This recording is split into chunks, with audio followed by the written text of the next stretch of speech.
우리가 살아갈 때에 많은 사람들을 만나지만은 참 이렇게 그런 말이 있잖아요. 꼴보기 싫은 사람도 있어요. 그런 사람들은 어떤 사람들이냐면 자기 잘났다고 그렇게 말이 많은 사람들 있죠. 얼굴 보기 싫습니다. 만나기 싫죠. 그런 사람들은 꼭 직장에서나 어디에서나 10m 앞에서 지나치고 피합니다. 오늘 그런 사람이 있어요. 소발이라는 사람이 있습니다. 욥이 자신의 고난이 절대로 남들보다 악하여서 얻은 결과가 아니다 라고 주장합니다. 자신을 불쌍히 여기지 않은 친구들을 오히려 이제 비난하고 하니까 이 소발이 충격을 얻고 욥의 주장에 반박을 합니다. 우리는 소발의 주장을 통해서 교만하고 또 자기 과시가 심한 사람이 오히려 친구들을, 다른 사람들을 더 많이 상처 주고 오히려 하나님의 뜻을 거스리고 자신의 눈조차 어둡게 여기는 모습을 보게 되죠. 소발이 스스로에 대해서 얼마나 교만하고 자기 자신이 자랑을 하고 있는지에 대해서 오늘 1절부터 11절까지를 보면 알 수가 있습니다. 소발은 욥의 말을 듣고 그를 전혀 불쌍히 여기지 않습니다. 오히려 그는 자신을 책망하는, 비난하는 욥의 마음에 조급해집니다. 조급해지는 이유는 그렇습니다. 자신이 의롭고 지혜로움을 드러내려고 하니 마음이 조급해지고 초조해지는 것입니다. 지금 욥의 상태가 어떻습니까? 욥은 사실 누구의 말을 들을 만한 상황이 되지 않습니다. 말을 듣기는 무슨 말을 듣겠습니까?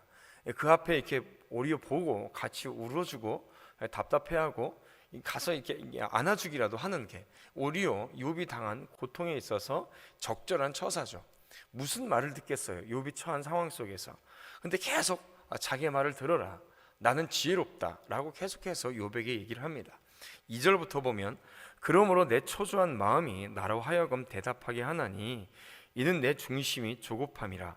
3절에서 내가 나를 부끄럽게 하는 책망을 들었으므로 나의 슬기로운 마음이 나로 하여금 대답하게 하는구나 라고 소발은 얘기하고 있습니다. 내가 굳이 말을 하고 싶어서 말을 하는 게 아니라 내 지혜로움을 좀 들어봐라. 내 말이 얼마나 지혜롭게 슬기롭고 똑똑하냐. 내 말이 정답이다. 그러니까 너는 좀 조용하고 잠잠해라.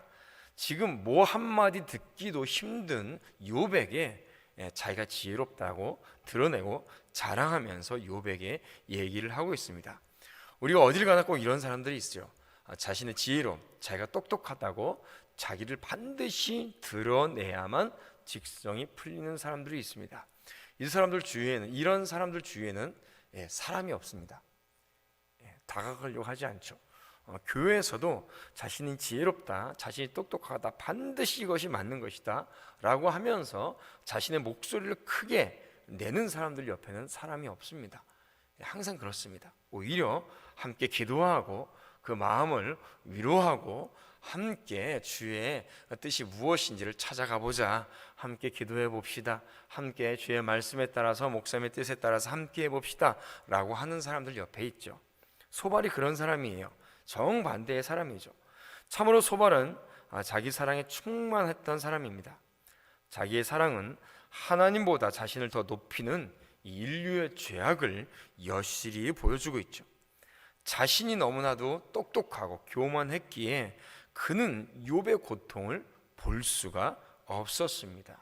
자신의 눈을 가려버린 거죠.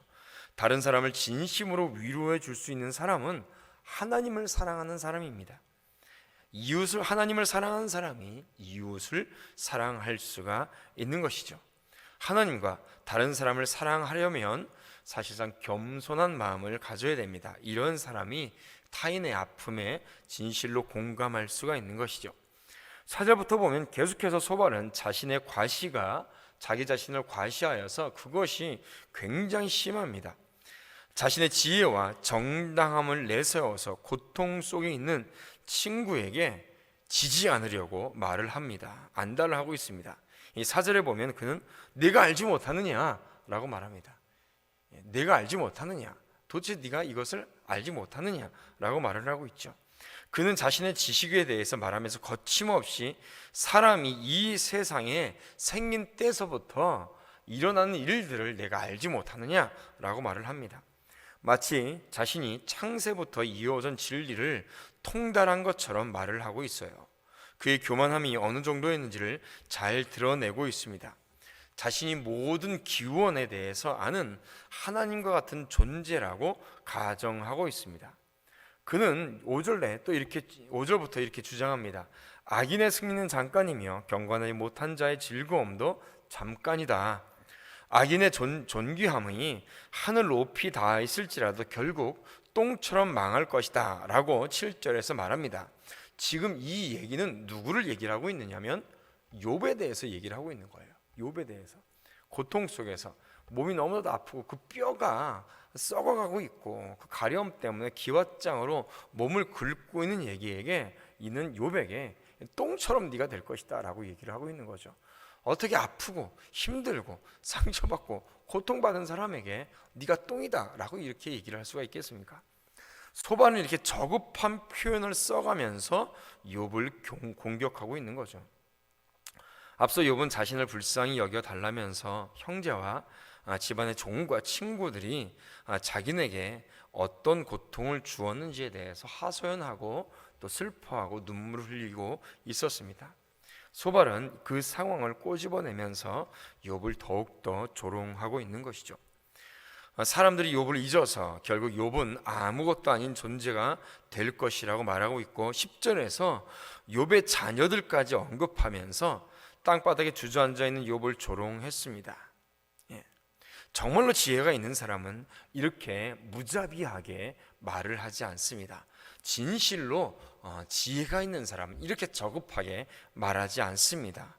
오히려 진실로 지혜가 있는 사람은 무자비하게 말하지 않고 진리 가운데 사랑 가운데 말을 하죠. 진실로 친구를 위로하고 함께 울어줄 수 있는 사람이 지혜롭고 함께 하나님의 뜻을 찾아갈 것을 얘기하며 함께 기도해 주는 사람이 진실로 지혜롭고 겸손한 사람이죠. 우리 예수님께서 우리에게 이렇게 다가오셨습니다. 예수님께서 이렇게 우리에게 겸손하게 찾아오셔서 우리에게 생명을 주셨죠. 빌립보서 2장 6절에서 8절 말씀해 보면 그는 근본 하나님의 본체시나 하나님과 동등됨을 취할 것으로 여기지 아니하시고 오히려 자기를 비어 종의 형체를 가지사 사람들과 같이 되셨고 사람의 모양으로 나타내사 자기를 낮추시고 죽기까지 복종하셨으니 곧 십자가에 죽으심이다 라고 말씀해 주고 계십니다. 이것이 예수 그리스도의 사랑이며 겸손한 십자가의 모습이죠. 이 예수 그리스도의 십자가를 통하여서 우리가 생명을 얻고 구원을 얻고 그리고 이 자리에 있을 수 있는 것입니다. 우리는 소발의 모습이 아니라 예수 그리스도의 겸손함을 배워야 될 줄로 믿습니다. 교만은 이처럼 참으로 무서운 죄죠. 자신을 하나님처럼 높이고 다른 이의 상처를 감싸주기는커녕 무자비하게 짓밟기 때문입니다. 그리고 자신의 눈을 가려서 하나님도 볼 수 없게 만들게 돼버리고 마는 것이죠. 우리는 예수 그리스도의 낮아짐의 은혜를 경험한 성도들입니다.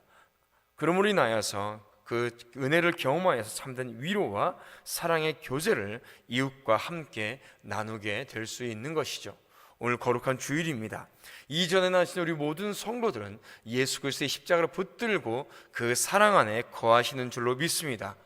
거룩한 주일 정말 우리가 겸손한 마음을 갖고 예배하며 또 성도들과 함께 교제하며 온전히 영광 돌리는 하루가 되리기를 또한 그런 성도들 되시기를 주님의 이름으로 축원드립니다.